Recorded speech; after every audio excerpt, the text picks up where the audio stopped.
नमस्कार साथियों, आज हम स्टार्ट करेंगे अध्याय 5 कक्षा 10वीं गणित का।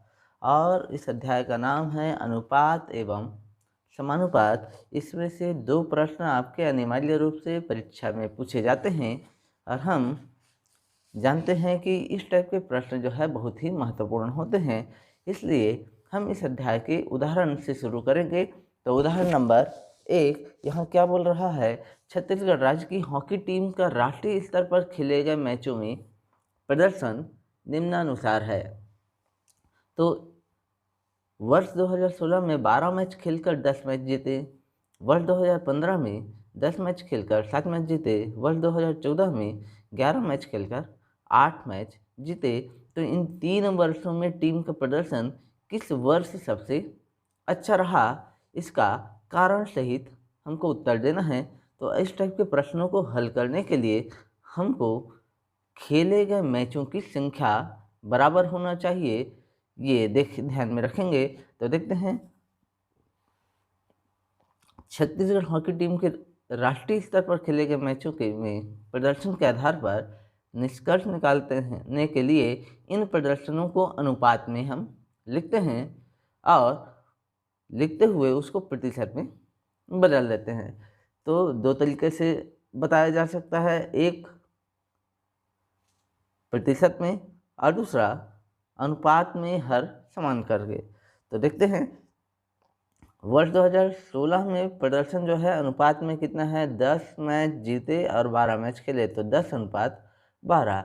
इसको हम गुणा कर देंगे 100 से, तो ये प्रतिशत में बदल जाएगा 83.34। उसी प्रकार से वर्ष 2015 में प्रदर्शन जो है 7 अनुपात 10 है, इसको भी हम प्रतिशत में बदल देंगे तो ये हो जाएगा 70%। और वर्ष 2014 में प्रदर्शन जो है 8 अनुपात 11 है, इसको हम प्रतिशत में बदलेंगे तो ये आ जा रहा है 72.73%। तो इन तीनों को देखने से स्पष्ट है कि 2016 में प्रदर्शन सबसे अच्छा रहा 83.34। उसी के यहाँ लिखा गया है, टीम का वर्ष 2016, 2015 व 2014 में प्रदर्शन क्रमशः 83.34, 70% व 72.73 है। अतः हम निष्कर्ष निकाल सकते हैं कि पिछले 2 वर्षों की तुलना में वर्ष 2016 में हॉकी टीम का प्रदर्शन ज़्यादा अच्छा रहा। इस प्रकार से आपको ये पूरा लिखना रहेगा। इसके बाद हम देखते हैं उदाहरण नंबर 2। उदाहरण दूसरा में क्या है, माह अगस्त 2016 में महानदी के जल स्तर के बढ़ने की औसत दर 5 इंच प्रति घंटा थी। मतलब 1 घंटे में 5 इंच बढ़ता था। ऐसे में एक पूरा दिन में जब 5 इंच प्रति घंटा है तो 24 घंटे का एक दिन होता है, मतलब 24 पंचे 120 इंच प्रति दिवस हो जाएगा। उसी को बताया जा रहा है, जबकि माह सितंबर में यह 3 फीट प्रति दिवस, मतलब एक दिन में केवल 3 फीट। अब हम जानते हैं कि 1 फीट का 12 इंच होता है, मतलब 12 तिया 36 फीट एक दिन में हो रहा है। कब? सितंबर माह में। जबकि अगस्त में एक दिन में 120 इंच हो रहा है। तो हमको क्या बोला जा रहा है, प्रश्न ज्ञात कीजिए कि किस माह में जल स्तर बढ़ने की औसत दर अधिक है। अब किस माह में जल स्तर बढ़ने की दर अधिक है, इसको ज्ञात करने के लिए हमको उदाहरण है ये बना बनाया है, हमको ज़्यादा अपना दिमाग नहीं लगाना है।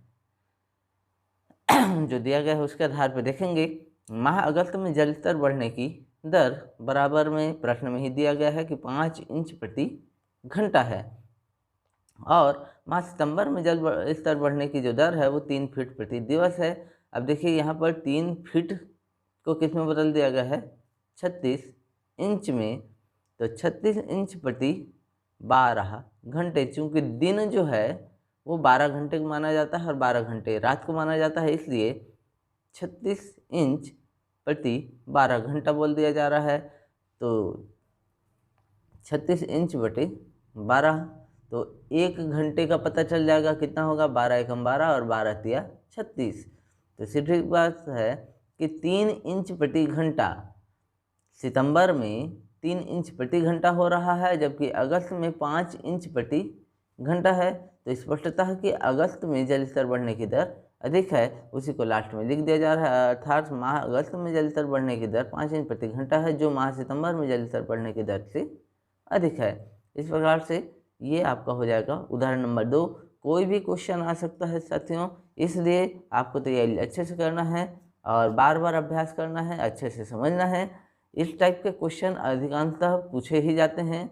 और ये जो हम थर्ड उदाहरण देखेंगे, इसका प्रश्न तो और भी इम्पोर्टेंट होता है for future all competition exam की दृष्टि से भी। तो यहाँ देखेंगे क्या लिख रहा है, 2 समूह एक कार्य को क्रमशः 14 दिन व 21 दिन में पूरा कर सकते हैं। 2 समूह हैं, मान लें ए और बी, और दोनों क्या कर रहे हैं, एक काम को पहला समूह जो है 14 दिन में और दूसरा समूह 21 दिन में पूरा करते हैं।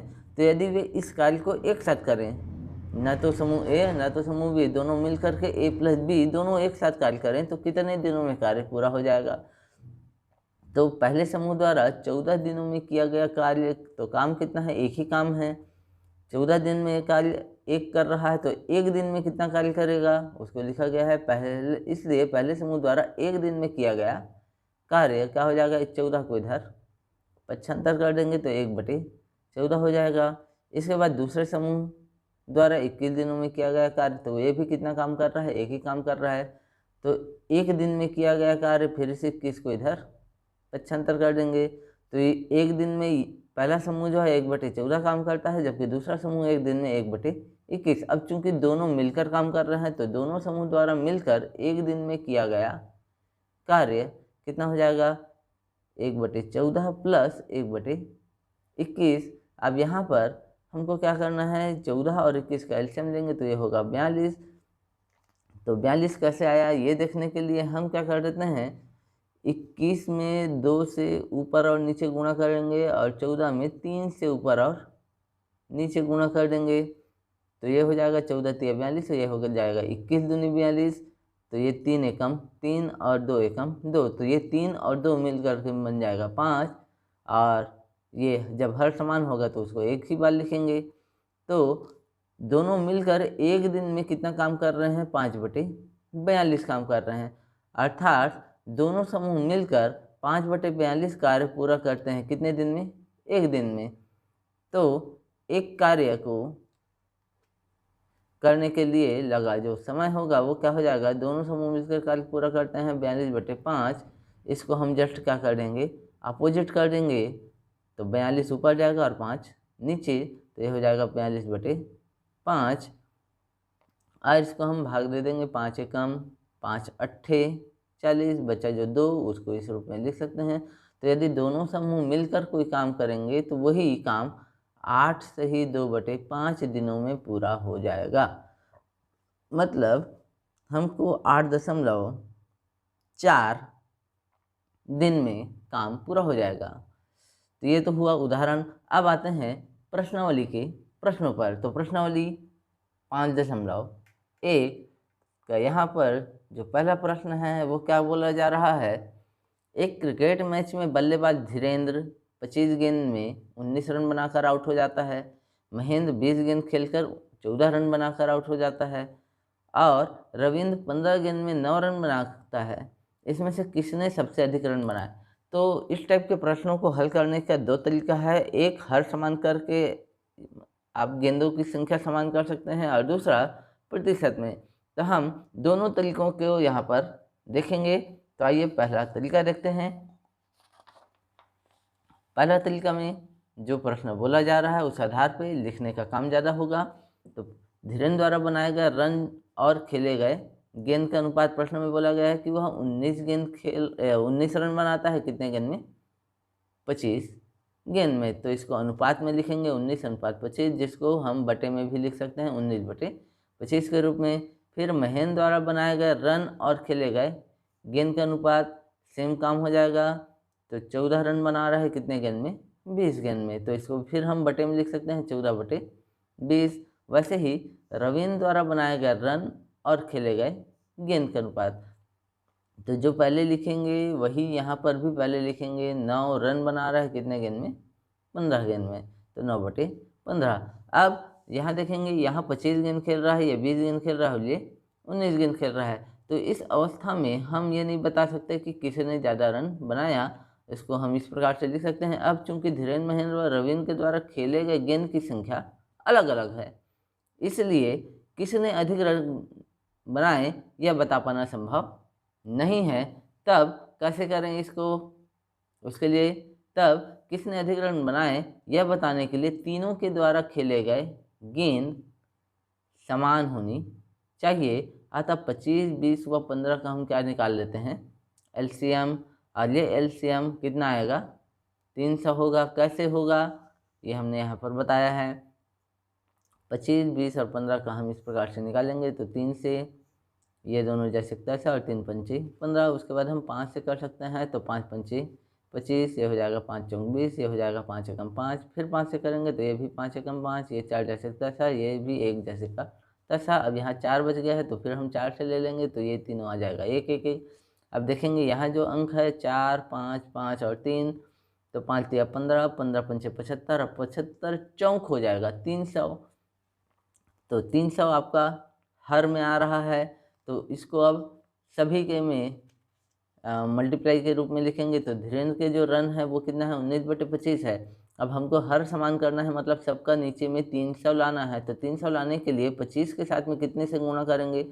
तो 25 के साथ 12 से गुणा करने पर 300 आ जाएगा। तो हम जितना का गुणा नीचे करेंगे उतने का ही गुणा ऊपर भी करेंगे। तो 25 बारम 300 और 19 बारम 228 हो जाएगा।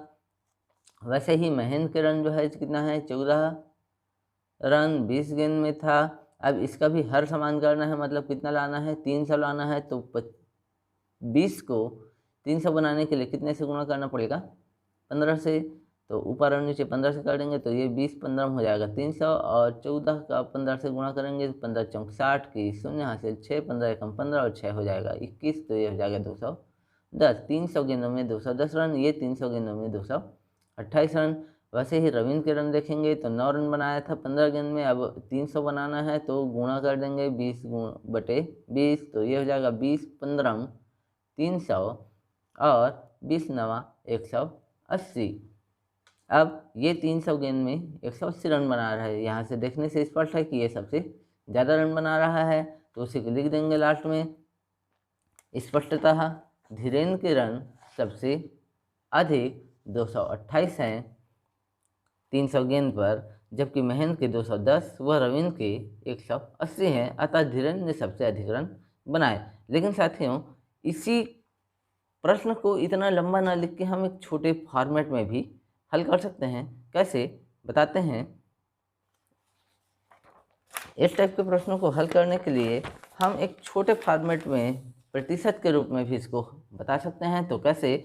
देखिए, धीरेन्द्र के रन जो है कितने हैं? 19 रन है कितने गेंद में? 25 गेंद में। तो इसको अनुपात में हम लिखे 19/25। अब हमने अभी देखा था उदाहरण, उसमें प्रतिशत में इसको हल किया गया था। प्रतिशत में हल करने के लिए क्या करना है? 19/25 को सीधा सीधा 100 से गुणा कर देना है। तो ये कट जाएगा 25 एकम 25 और 25 चौक 100। तो यहाँ 19 का गुणा हो जाएगा 4 से, तो ये हो जाएगा 19 चौक 76%। मतलब धीरेन्द्र के रन जो है कितने परसेंट है? 76% है। इस प्रकार से महेंद्र के रन जो है कितना है? 14 रन कितने गेंद में? 20 गेंद में। इसको भी हम क्या लिख सकते हैं अनुपात में? तो 14/20 हो जाएगा। और जब इसको भी हम प्रतिशत में लिखेंगे तो 14/20 गुणा हो जाएगा 100। तो 20 एकम और 20 पंचे, तो इस 14 का गुणा हो जाएगा 5 से, तो 14 पंचे हो जाएगा 70। इसके बाद रविंद्र के रन जो है 9 रन बनाया 15 गेंद में, तो ये आ जाएगा 9/15। इसको भी जब हम प्रतिशत में लिखेंगे तो 9/15 गुणा हो जाएगा 100। ये कटेगा 5 तिया 15 और 5 बिसम 100, ये 3 एकम और ये 3 तिया, तो यहाँ आया 3 गुणा 20, तो 20 तिया हो जाएगा 60। तो यहाँ पर हम देख सकते हैं कि रविंद्र के जो है रन 60% हैं, महेंद्र के रन 70%, जबकि धीरेन्द्र के रन 76%। तो इस तरीके से भी हम ये बता सकते हैं कि धीरेन्द्र ने सबसे अधिक रन बनाए। इसके बाद हम आते हैं प्रश्न दूसरा में तो प्रश्न दूसरा क्या बोला जा रहा है, 100 मीटर की दौड़ में राम 12 किलोमीटर प्रति घंटे की गति से दौड़ते हुए श्याम को 5 मीटर पीछे छोड़ देता है। पीछे छोड़ दौड़ जो है जीत लेता है, तो श्याम की गति कितनी थी। अब राम दौड़ा 12 किलोमीटर प्रति घंटे की रफ्तार से और 100 मीटर की दूरी तय किया। जिस समय ये 100 मीटर की दूरी तय करता है उसी समय श्याम जो है 5 मीटर पीछे है। 5 मीटर पीछे है मतलब कितना दूरी हुआ, 95 मीटर हुआ। तो राम की द्वारा तय की गई दूरी जो है 100 और श्याम के द्वारा तय की गई दूरी जो है 95। और पूछा क्या जा रहा है कि श्याम की गति, श्याम कितना स्लो दौड़ा राम से। तो उसके लिए हमको क्या करना है, सिंपली जो प्रश्न में दिया गया है उसी का उपयोग करना है। मान लेंगे कि श्याम की जो गति है वो क्या है, x किलोमीटर प्रति घंटे थी। अब राम द्वारा तय की गई जो दूरी है वो कितना है, 100 मीटर। तब श्याम द्वारा तय की गई दूरी कितना हो जाएगा, तो 5 मीटर पीछे छोड़कर दौड़ देता है, तो 100 माइनस 5 मीटर हो जाएगा, मतलब 95 मीटर। अब हम जानते हैं कि जो चाल का सूत्र होता है, चाल बराबर क्या होता है, दूरी बटे समय। तो यहाँ से समय को इधर और चाल को इधर पक्षांतर कर सकते हैं। तो समय बराबर क्या हो जाएगा, दूरी बटे चाल। अब राम द्वारा 100 मीटर की दूरी तय करने में लिया गया समय और श्याम द्वारा 95 मीटर की दूरी तय करने में लिया गया समय जो है क्या है, बराबर है। अब दोनों का समय बराबर है तो हम उसको इस रूप में लिख सकते हैं, राम द्वारा 100 मीटर की दूरी तय करने में लिया गया समय बटे चाल। प्रश्न में दिया गया है 12 किलोमीटर प्रति घंटे राम की चाल को, और श्याम द्वारा तय की गई दूरी बटे श्याम की चाल हमने माना है x। यहाँ से इस 12 को इधर पक्षांतर और x को इधर पक्षांतर करेंगे तो ये हो जाएगा 100 के साथ में x और 12 के साथ में 95।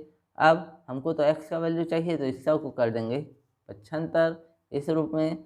अब इसको काट सकते हैं हम, किससे काट देते हैं, तो 4 तिया 12 और 4 20 सॉरी 4 दूनी 8 बचेगा 2, ये हो जाएगा 4 पंचे 20, फिर 5 पंचे 25, 5 एकम 5 बचा यहाँ 4, तो ये हो जाएगा 5 नवा 45। तो यहाँ बचा 19 और यहाँ बचा 3, उसको इस रूप में लिख सकते हैं। फिर 19 और 3 का गुणा कर देंगे तो 19 दिया हो जाएगा 57 बटे में 5। इसको फिर काट देंगे हम, 5 एकम 5, ये भी 5 एकम 5, ये भी 5 एकम 5, बचा यहाँ 2, तो यहाँ लगाएंगे दशमलव और 2 के आगे बढ़ जाएगा 0, तो हो जाएगा 20। तो 5 के टेबल में 20 जो है कितने बार में आएगा, 4 बार में। तो इस प्रकार से x बराबर का हो जाएगा 11.4 किलोमीटर प्रति घंटा। अब लास्ट में लिख देंगे, अतः श्याम की गति जो है 11.4 किलोमीटर प्रति घंटा था। ये हो जाएगा आंसर। यदि ये क्वेश्चन समझ में आया तो इस वीडियो को ज़्यादा से ज़्यादा लाइक, सब्सक्राइब और शेयर ज़रूर करें। धन्यवाद।